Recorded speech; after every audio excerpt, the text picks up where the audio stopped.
Very interesting. Attorney Vic, live, ano lang po, in-engage na po namin yung mga viewers. May live comment dito.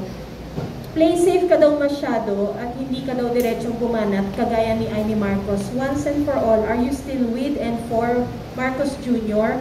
or are you now opposing him? I think kung pagpapatunay lang ang pag-uusapan, I've released my book. I've released my book on the second year of a 6-year term presidency. Call it crazy? No. I call it maiso because nandito ang katotohanan.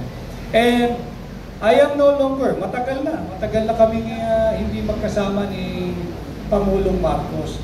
Alam mo ninyo, may kanya-kanya tayong uri at pamamaraan ng pagiging oposisyon o kritiko ng gobyerno. Kung ano man ang pamamaraan ng iba, I respect that. And I will defend their right and their style and their way of opposing and criticizing the government.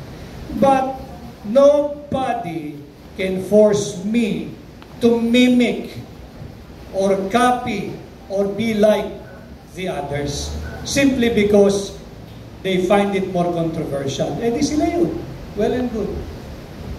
Ako ho ay 50 anyos na. I don't think magbabago yung core values ko. It's me, Vic Rodriguez. Like me or not, up to you. Attorney Vic,